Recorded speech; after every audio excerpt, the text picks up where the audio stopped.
BC, for a football guy, I reconciled the pressers yesterday in my head. A lot of philosoph, lot of feel good kind of culture stuff, man, that I think Mhm. is going to be pretty critical for this team going forward. Given who spoke, were you surprised the direction the pressers seemed to take, or did you guys just kind of feed off Sat making himself super vulnerable early on? No, I knew he would be asked about that, and I thought he handled it really as well as anybody could in that situation. He's a real dude. Yeah, I think that too. I'm not doing this to bring up old stuff, but I thought too much was made about one slip he had last offseason and the yards per play comment, which anybody who's on air or answers questions for like 10 to 15 minutes knows that you can have a verbal slip. You're bound to have something like that happen. And I bring that up only because the next time this was off camera, um, he made a joke about it with some of the media, and for whatever reason that kind of stuck with me. Just the humility to kind of he came in that next time, he wore it, had some humor about it, and I'm bringing that story up because I've always liked his personality too, um, and I thought yesterday the fan base got to see that him talk about something that's difficult to go through, and he handled it in a way that I think his players are going to admire, and it's really good for the program. Yeah, BC, I know that, I don't want to stay on this particular point for too long, but I do think there's, uh, I'm trying to figure out how to ask this. Do you think yesterday and that vulnerability that Satterfield gave changed sort of the narrative around him? Because it had been largely kind of negative, whether it was the play calling from last year that we can't separate from being the tight ends coach, or not getting his salary changed from being the Hmm. tight ends coach. Like, do you think that what we heard yesterday changed the way people perceive him? Yeah, I think it'll help some people move on from the whole, oh, he's getting paid 1.4 million to coach tight ends. I do that Should have too. taken the That and ran. That'd have been Yeah, he worse. could have gotten $1.5 million I'm not to not sticking do around if I anything. get demoted. Mhm. Yeah, exactly. And when he talked yesterday about, it's like a player. We preach to them. There's going to be adversity. It's like getting benched, going from first team to second team. You I've been take it. Yeah, you take it. You learn from things. There's some things that were outside of your control within it. I heard you guys last segment, and there's a throw that to Lyndon Meyer against Illinois that changes things, a kick here or there. I mean, there's all sorts of factors that play into it. But I think you saw in Haarberg's answers later just their true respect. And I thought Haarberg going up there after him really tied it all together, and it was very complimentary. And how you saw, okay, this is what the coach said, but this is how a player sees it. He sees what his coach did and sticking around, and how he said, I'd go fight for that guy in any battle, and I saw how it was in 23 when we're just scrapping to get a win. I think all that stuff's going to resonate and kind of push the conversation beyond what it's been. I do. BC, do you, with that conversation that Harburg had, or kind of the comments that Harburg had about Satterfield and what that was like there, like, do you see kind of correlations between those two guys being a little maligned and being um, Hmm. sort of, I don't want to say, They're the yeah but guys. yeah, that's a great way to put it. They're Yeah. the yeah but guys. It's like, yeah, the tight end room has been good, but he was so bad as offensive coordinator. Or yeah, he kind of saved us in 2023, but he wasn't good Yeah. enough to get us to a bowl game. Like, do you see sort of that connection between those two guys, even in just those brief comments? Yep, there's a real kinship, and I like that Heinrich's like, I'm not trying to speak for Sat here, but I this is how I feel. There is a connection in that regard. It's old man in the arena quote, like there's two guys who were in the arena, and you put it on the line, and you see all the work the other person does, even if it fails, and that that means a lot to you. And that relationship, you can tell, is genuine, And that, I think, is why that press conference was good yesterday. Is it wasn't when Heinrich got up there, I think anybody watching it or listening to it could tell that was from the heart, as he really wanted to talk about Sat in that way. And I think that, this fan base loves people who stick something out too. Like they will take their jabs at someone as they're struggling or whatever. But at the end of the day, it has always been a fan base that really admires a person who hangs in there with this program and sees the good parts of this program and can overlook some of the potholes. And I think this fan base is probably going to come more to that with Marcus Satterfield now after yesterday's press conference. I do think it was useful in just kind of pushing us past that storyline or whatever sort of hovered whenever that conversation came up. And BC, and I've said this, and I hope it continues to play out. Let's not act like everybody in that room isn't getting better too, right? I mean, Lindemeyer's going to have a chance to get played. Fedoni got drafted. He went in depth a little bit about Carter Nelson. We know that Eric Ingerson's coming. Like a lot of these guys, Mark Way, we heard Coach Holgerson in New York say one of the first things I noticed is his ability to work with Coach Raiola. I don't have to worry about the run game. Like, pretty good tight ends coach too, even though we kind of undersell tight ends. Mm-hmm. They're going to be integral in this offense. So I would caution that we better not do that. Yeah, it's one of the more interesting position groups when you just go through the names. I mean, everybody always talks over Lindenmeyer, and he's like the leader of the room. Haarberg, of course, has just a fascinating story of what can he do with his potential, but having to pick it up quick.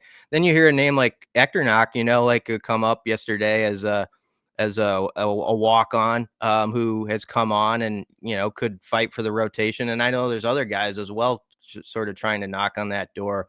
We'll see if Mark Way, where he is, by summer, fall, and Carter Nelson as well.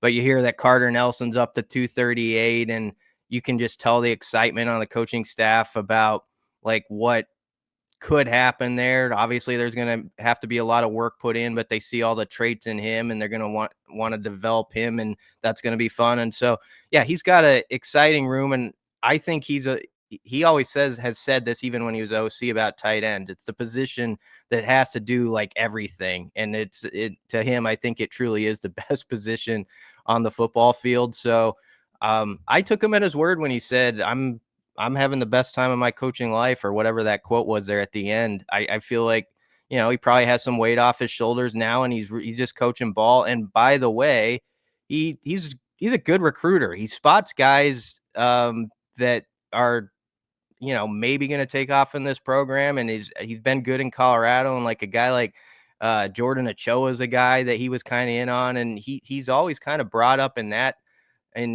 category too, as a recruiter. And that tells me a lot about someone who just put his head down after all this and still went to work at all those things. How about Ochoa? Because I want to get to Dvorak and kind of what he talked about yesterday about staying in the moment, but kind of that symbiotic thing that he's got to have going on with Terry and Coach Simpson, where you look at guys like Ochoa, they have so many poster child candidates for eye for evaluation, patience, development, like splash. And he's got a couple of prime candidates. He is Dvorak with guys like that he can put on full display this year as well. Yeah. He's got a really interesting room, Dvorak, when you think of, you bring in a new guy, but who has just a stacked resume at a different level, wants to prove it in Watson Trent. Obviously the whole Javen Wright story. And I think that's going to be fascinating, just seeing what he can do when he actually gets the practice time.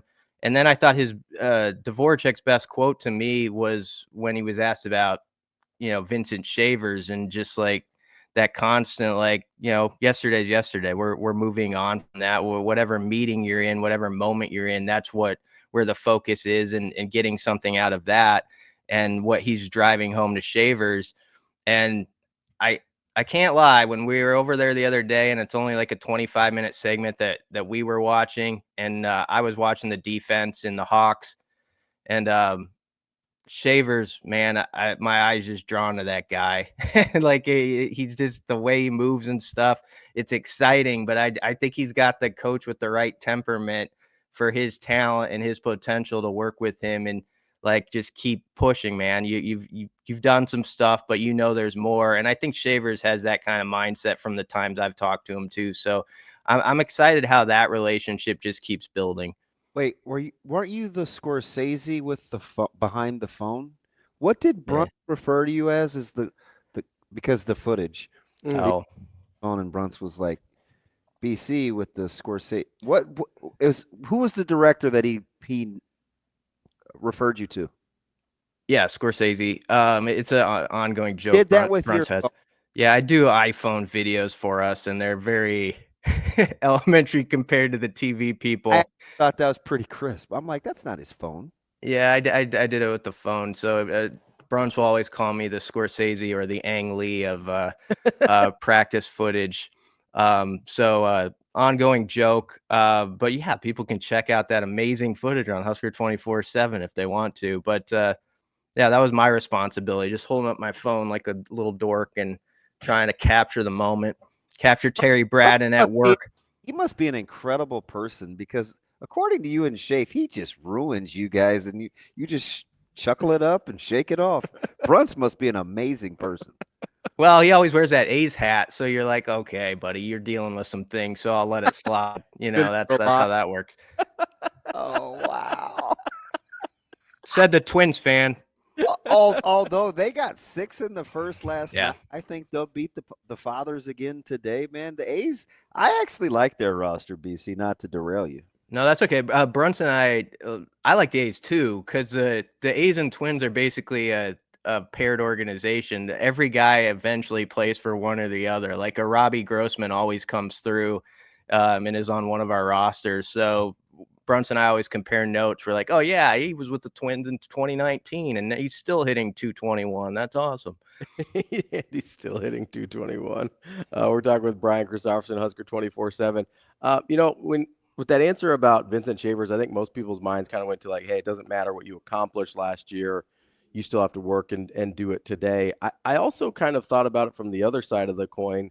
Do you think it also applies to guys that maybe haven't been able to break through yet or have even been disappointing up until this point in their careers, that they still have an opportunity to get out there and get it done? Yeah, absolutely. And he also stressed, like, I just want to see these guys play as much as you can to make decisions. And there's going to be, I don't know exactly who's going to settle into sort of those, I guess you'd call them like 4 through 6 spots, like in the linebacker room. I mean, there's some interesting guys who have sort of been around 2 or 3 years. I know they like move Ramir Stewart up there. Dylan Rogers still over there. Jacob Bauer's a walk-on who pops up in conversation here and there. So I think there's some guys who maybe they're not going to start this fall at backer, but they have to see an opportunity where I could carve out a role on this team that's pretty significant. So I'm sure he was talking to his whole room. I know he was, because he said this isn't just about Vincent, this is about everybody. So he kept coming home to that point. BC, when you're perusing, and I get it, you're at the mercy of the time of where guys are, but you have such a good relationship. Why don't you ask or tell Keith that media, we should get to start with go inside, or not where the defense is, or wherever the good stuff's happening, and see if you can get him to put a bug in Coach Rule's ear, because I think you have some pull, BC. You just don't want to shoot your shot? Inside the walls, you mean, like conversations like that? What are you talking about here? Hey, Keith, you know what? Let's start out here. Let's see if you can put us in here. What do you think about that? Hey, if you can make that happen, I know you've got some sway. So whatever you can do to push that forward. I lost all pull. Coach Rule is not happy that Hell Varsity pumped out the picture of him looking a little cold. Really? Which was kind of funny, because do you know what he was doing in that picture? Like, if you go to Hell Varsity, you see this photo, he looks like he's freezing. Mm-hmm. but he's making fun of Kristen Coggins. Oh, it was a acting like- misrepresentation, huh? Yeah, so for acting like she's cold, and that picture got caught, and I don't know, man. I couldn't tell if he was not happy or happy, but I know I'm just saying that Photoshop job has Austin Jacobson written all all over it. Dude, A lot. how I mean, a stupid that lot of times he rolls in and like when it's like 40 degrees practices, he'll have like shorts on. So, so that's it. Probably does mean something to him. I liked that yesterday. Someone caught him with not caught him. I thought it was awesome. He had the coffee in his hand out there, and that's like how I'd be coaching. he definitely has a coffee guy. You know why he does that, and he did this when Coach Cook talked at the press conference too. He had just left, or at the coaches clinic. He had just gotten off the treadmill in the weight room, even though he had just gone through a workout before that. And I'm like, it's kind of weird. Like, you got to calm down. You never know when you got to be ready. You never know when you got to be ready. I might have to hop in a drill. So he wears shorts and tennis shoes like that in case he feels compelled to have to get in a drill. Oh, I see. Yeah. He dresses to be ready. Now, whether he hurt himself or not is something altogether different, but he's going to shoot his shot. Yeah, I get that. That's why, I mean, I always wear this Sports Writer North face, so I'm at the ready to type out a story at any time. You gotta have the right wear on to perform. Let me ask you. Wow. If you're looking at kind of situationally what you want Nebraska to be able to do on defense, where does finding a bona fide pass rusher rank when you go through the rundowns of what you want them to do? It has to be like number 1 or 2, honestly. Like ahead of scheme, ahead of. Yeah, I mean it's got to be like a 1B or 2 on the list. Maybe there's something that you could throw in ahead of it. But I think if you can find those 1 or 2 guys, especially who separate themselves as game wreckers, it's third down, I'm going to go hunt, or not even third down.